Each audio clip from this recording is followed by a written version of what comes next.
ஸ்ரீ லிங்கேஸ்வரி அருள் அம்மன் கோட்டையம்பதி மதுரையில் செல்லூர் பகுதியில் 23/1/2026 வெள்ளிக்கிழமையன்று அதிகாலை முதல் சிறப்பாக விசேஷங்கள் நடைபெற்றது.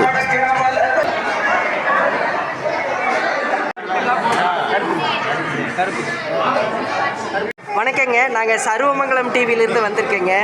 கோடானி கோடி பேர் உங்களை தரிசனம் பண்ணுறதும் ஆசீர்வாதம் வாங்கிறதுமே அருள்வாக்கு சொல்கிறதும் ரொம்ப திருப்திகரமாக இருக்குதுன்னு பொதுமக்கள்கிட்ட இருந்து கருத்து கணிப்பு கேட்டேங்க. என் நண்பர் அருண் மூலியமாக உங்களை சந்திக்க வந்தேன். உங்களோட கருத்துமே ஆன்மீக சொற்பொழிவுமே ரொம்ப அற்புதமாக இருந்ததுங்க.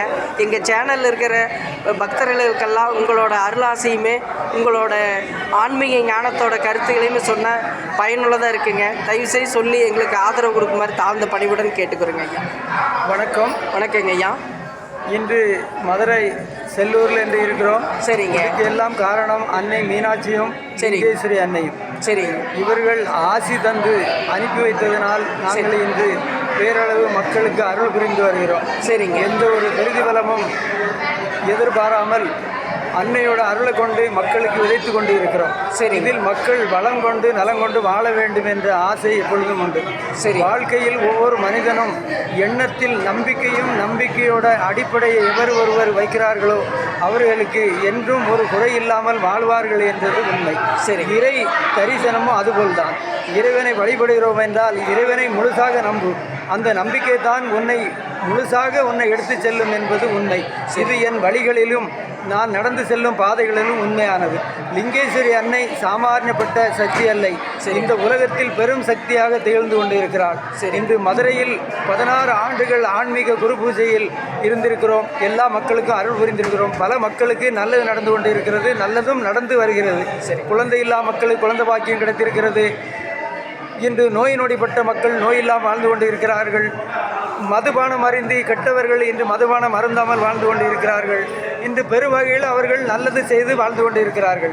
அதனால் இன்று மதுரையிலும் ஒரு லிங்கேஸ்வரி அன்னை ஆலயம் துவங்குவதற்கு அன்னை லிங்கேஸ்வரி அருள் புரிந்திருக்கிறார். அதுபோல் குஜராத்தில் பெரு ஆலயமாக குடிகொண்டு ஆட்சி புரிந்து வருகிறார் லிங் மாதாஜி என்ற போர்வையில். லிங்கேஸ்வரி அன்னை இந்த உலகெல்லாம் அருள் புரிந்து மக்களுக்கு நல்லது செய்து வருகிறாள். அதை கொண்டு நானும் இன்று என்னால் முடிந்ததை மக்களுக்கு லிங்கேஸ்வரி அன்னையோட அருளை பெற்று செய்து தந்து கொண்டு இருக்கிறேன் என்றது உண்மை.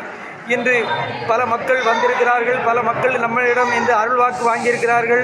அனைவரும் நல்லா இருக்க வேண்டும் என்று லிங்கேஸ்வரியிடம் நான் அருளை பெற்று அவர்கள் வழங்கி கொண்டிருக்கிறேன் நித்தம். இன்று அருள்வாக்கு சொல்லிவிட்டு அங்கு சென்று நான் அப்படி ஓய்ந்து விடவில்லை. நித்தம் அன்னையிடம் நான் வழிபடும் போதெல்லாம் யாருக்கு நான் அருள்வாக்கு சொன்னேனோ உன் அருளை கொண்டு அவர்கள் அனைவரையும் நன்று செய்து ஒரு குறையில்லாமல் சகல சௌபாக்கியம் பெற்று வாழ வைக்க வேண்டும் என்று நான் வேண்டிக் கொண்டு இருக்கிறேன். ஒவ்வொரு தினமும் காலை மாலை மதியம் என்ற பொழுதெல்லாம் நம் உண்ணமோ இல்லையோ நம் மக்கள் நன்றாக உண்ணி வாழ வேண்டும் என்ற ஒரு நல்ல எண்ணம் எப்பொழுதும் நமக்குள் இருக்கிறது. அந்த எண்ணமே நம்மளை வாழ வைத்து கொண்டு இருக்கிறது. இந்த சிறப்பை அன்னை லிங்கேஸ்வரி எங்களுக்கு தந்திருக்கிறாள். அதை உங்களுக்கு தந்திருக்கிறேன். உங்கள் டிவிக்கும் உங்களுக்கும் ஒரு குறையில்லாமல் இருக்க வேண்டும். நீங்கள் கேட்டதுக்கு இன்று உங்களுக்கும் சிறப்பாக அமைந்து நீங்களும் உங்கள் வாழ்க்கையில் ஒரு குறையில்லாமல் சகல சௌபாக்கியம் பெற்று கணவன் மனைவி மக்கள் ஈன்று சிறப்பாக வாழ வேண்டும் என்று அடியேன் ஆசை. இந்த மதுரை மாநகரம் செழிப்புற்று ஒரு குறையில்லாமல் மும்மாறி மழை பெய்து மக்களெல்லாம் நோயில்லாமல் வாழ வேண்டும் என்ற எண்ணம் எப்பொழுதும் என் மனதில் தோன்றிக் கொண்டே இருக்கிறது. உலகெல்லாம் சிறப்பாக இருக்க வேண்டும். லிங்கேஸ்வரி அன்னைக்கே ஜெய். ஐயா, இந்த கனி கொடுக்குறீங்க, என்ன கனிங்க? நெற்றின்னு சொல்லுவோம். இது கொடுக்கப்படும் அன்னை பாதத்தில் வைத்து கொடுக்கும்போது அவர்கள் வீட்டில் கொண்டு அதை வைக்கும்போது வீட்டில் கெட்ட சக்திகளும் கெட்ட வாடைகளும் கெட்ட கிருமிகளும் அண்டாது என்பது ஐதீகம். ஆகையினால் இது தருகிறோம். அவர்கள் கொண்டு நம்பிக்கையோடு ஒரு வருஷம் அதை வைத்து பாதுகாத்து வருகிறார்கள். அன்னையா நினைத்து வழிபட்டு வருகிறார்கள். அவருக்கு நல்லது நடக்கிறது. அதுபோல் எலுமிச்சங்கனியில் பெரும் சக்தி இருக்கிறது. அதிலும் ஒரு எலுமிச்சங்கனியை நம்ம வைத்து கொடுக்கும்போது அவர்கள் நம்பி எடுத்து சென்றால் அவர்கள் இடத்தில் உள்ள தீய எண்ணங்களும் தீய குணங்களும் மாறும் என்பது ஐதீகம். சரிங்க சாமி.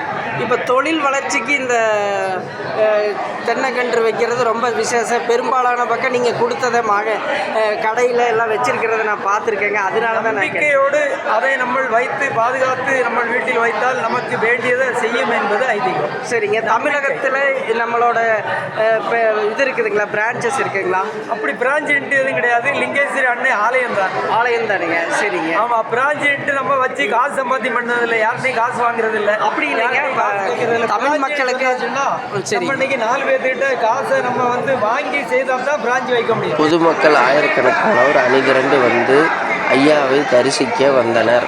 சுவாமியை தரிசனம் செய்துவிட்டு அவரிடம் அருள்வாக்கு கேட்கின்றனர். தன் குடும்பத்தில் இருக்கும் இன்னல்களை பற்றி கேட்கும் பொழுது உடனுக்குடன் அவங்களுக்கு ஏற்ற பரிகாரத்தையும் திருநீறு மற்றும் எலுமிச்சங்கனி போன்றவற்றை கொடுத்து அவர்கள் உள்ளம் குளிரும் அளவுக்கு ஆறுதல் சொல்லி அனுப்பி வைத்தனர். ஒவ்வொருத்தருக்கும் குடும்ப பிரச்சனையை உடனுக்குடன் தீர்த்து வைப்பதாக அருள்வாக்கு கூறினார். வந்த அனைத்து மக்களுக்கும் அறுசுவை உணவு வழங்கி அவர்களுக்கு மிகுந்த சந்தோஷத்தை ஏற்படுத்தினார். மற்றும் உடல் ஊனமுற்றவருக்கு அரிசி, பருப்பு மற்றும் இதர பொருட்களை எல்லாம் கொடுத்து நல்ல ஒரு ஆதரவான ஒரு சூழலை மக்களுக்கு கொடுத்தது. இந்த குரு பூஜையில் மதுரை மக்களுக்கு ஒரு அற்புதமான ஒரு சிறப்பு கிடைத்தது என்றே சொல்ல வேண்டும். இந்த குரு பூஜை நானும் கலந்து கொண்டு அம்மன் அருள் பெற்றது என் வாழ்க்கையில் ஒரு முக்கிய அங்கமாக நான் கருதுகிறேன். வந்த அனைவருக்கும் உடனுக்குடன் அருள்வாக்கு சொன்னார். எனக்கும் சொன்னது என் மனசுக்கு ரொம்ப திருப்தியாக பிடிச்சி மிகவும் மனசுக்கு திருப்தியாக இருந்தது. இதனால் இந்த நன்றியை அவருக்கு தெரியப்படுத்த வேண்டும் என்பதற்காகவே இந்த ஆடியோ விருப்பப்பட்டு பேட்டியும் வீடியோவும் எடுத்து அனுப்பியுள்ளேன். மேன்மேலும் இவருடைய ஆன்மீக பணி தொடர வேண்டும். மக்கள் அணிதிரண்டு வந்து ஆயிரக்கணக்கானவர் அவருடைய அருள்வாக்கு கேட்க வேண்டும் என்ற ஆர்வத்தில் நீண்ட வரிசையாக இருந்து அவரிடம் அருள்வாக்கு கேட்ட நிகழ்ச்சியை பார்த்து மிகுந்த ஆனந்தமடைந்தோம். இவருடைய ஆன்மீக பணி தொடர வேண்டும், மென்மேலும் தொடர வேண்டும். ஆயிரக்கணக்கான மக்கள் அவரின் அனுகிரகத்தால் அம்பாளுடைய அனுகிரகமும் அவருடைய ஆசீர்வாதமும் முழுமையாக கிடைத்து நல்ல பணியில் தொடர வேண்டும் என்று அவருடைய ஆன்மீக பணி தொடர வேண்டும். பாருங்கள், மக்களோட கூட்டத்தை பாருங்கள். தொடர வேண்டும் என்று வாழ்த்தி நன்றியுடன் விடைபெறுகிறேன். நன்றி.